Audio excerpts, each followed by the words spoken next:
ভারত বারবার সেই ১৯৭২ থেকে আমরা বলে আসছি, তারা যেভাবে নিজেদের ১২ দিনের এই যুদ্ধকে তাদের নিজেদের বিজয় বলে আসছে, যেমনটি আমরা জনাব আনিস আলমগীরের কাছ থেকে শুনছিলাম, আপনার কাছ থেকে শুনছিলাম যে পাকিস্তান ভারত বরাবরই এটাকে বাংলাদেশের বিজয় বলতে অনেকটা অনীহা প্রকাশ করেছে। তারা তাদের যুদ্ধ হিসেবে চালিয়ে দিচ্ছে। তারা তারা ১২ দিনের যুদ্ধকে বিজয় বলে চালিয়ে দিচ্ছে। আমরা ৫৩ বছরেও কেন আমাদের বিজয়টা প্রতিষ্ঠিত করতে পারলাম না? আমাদের আসলে সংকটের জায়গা কোথায়? না দেখুন, আমরা তো প্রতিষ্ঠিত করেছি।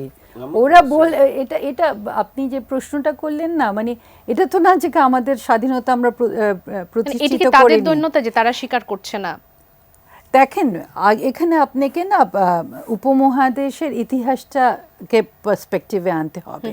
পাকিস্তানের সাথে বা ভারতের যে সম্পর্ক, সেটা তো 47 থেকে অন্যরকম সম্পর্ক, এবং পাকিস্তান সেই ন্যারেটিভটাই সামনে আনতে চায় যে এটা ভারত পাকিস্তানকে ভেঙে দিয়েছে, এবং ভারত কখনো একটা পার্টিশনটাকে মেনে নেয়নি, 1947টাকে মেনে নেয়নি, এবং সেই কারণে তাদের ওই জায়গাটা, ওরা যে আমাদের উপরে এত অত্যাচার করেছে, পাকিস্তানের যে ধরেন একটা যে আমাদের প্রতি একটা বৈষম্যের ইতিহাস আছে, এগুলো তো কিছু ওরা তাদের টেক্সট বইতে আনে না, তাদের জনগণকে তারা জানায় না তাদের কথা।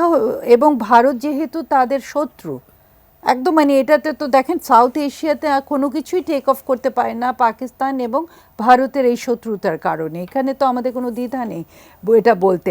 সো পাকিস্তানে যারা লিডারশিপ আছে, তারা তাদের ডিফিটটাকে অন্যভাবে দেখাতে চায়। তারা যে বাংলাদেশের জনগণের কাছে এখানে যে একটা লম্বা মুক্তিযুদ্ধ হয়েছে, এগুলোকে তো তারা সামনে আনে না। তারা তাদের জনগণের কাছে তাদের কৃতিত্বটাই দাবি করে, এবং ওই যে ভারত কার্ডটা তারা প্লে করে। এবং এখানে আমরা দেখছি ইন্ডিয়াও সেই জিনিসটাই করে, যে তাদের যে ভারত পাকিস্তানের সাথে একটা চিরশত্রুতা, সেই জায়গাটা থেকে তারা পাকিস্তানের বিরুদ্ধে তাদের একটা বিজয় হয়েছে, বিরাট বিজয় হয়েছে সেই জিনিসটাতে। নাই তাদের আর এইটাকে এই জন্য গৌরবান্বিত করে।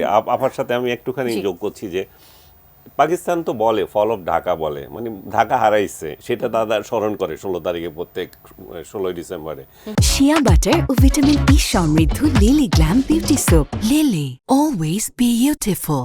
যে ঢাকা হারাইছে, এখানে যে দেশ ভাগ হয়ে গেল, পুরো একটা বাহিনী পরাজিত হলো, দস্তখত করে ইয়ে করলো, কি বললো, একদম নাকে খত দিয়ে যে পরাজয় স্বীকার করলো, এগুলা ওদের আর্মি নিতে পারে না, ওদের খুব লাগে।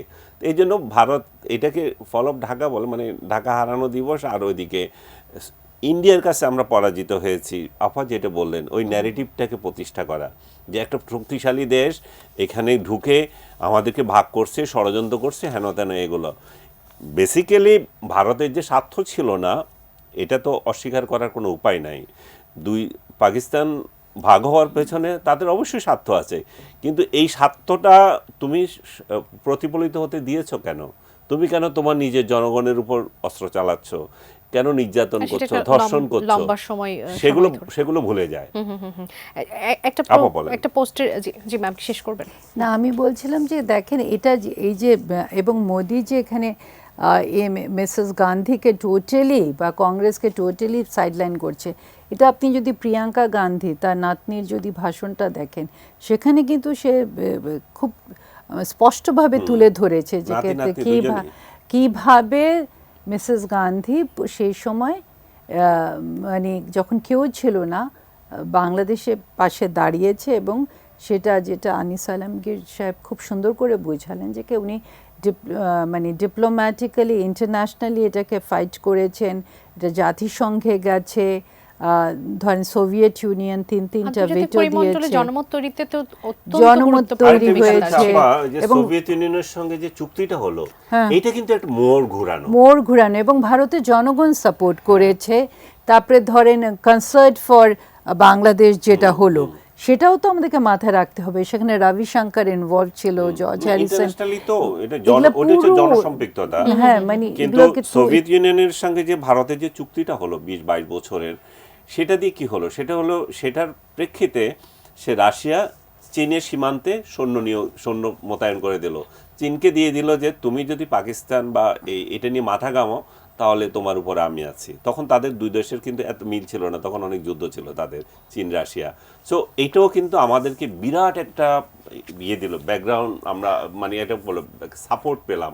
এবং ইন্দিরা গান্ধী যে এত অ্যাগ্রেসিভ ওয়েতে আমাদের স্বাধীনতার জন্য লড়ছে, সেটা কিন্তু সোভিয়েত ইউনিয়নের সাথে তার দেশের জনগণকে নিরাপত্তার জন্য যে চুক্তি করেছিল, সেটা হচ্ছে আসল। জি। আমরা আসলে আমাদের 9 মাসের যে যুদ্ধ, এগুলা তো কোনোভাবে অস্বীকার করতে পারবো না, কিন্তু এর বাইরেও তো আরেকটা যুদ্ধ ওয়ার্ল্ডে হয়েছে, সেটা এই কূটনৈতিক যুদ্ধ, সেটাকেও আমরা ভুলে গেলে চলবে না।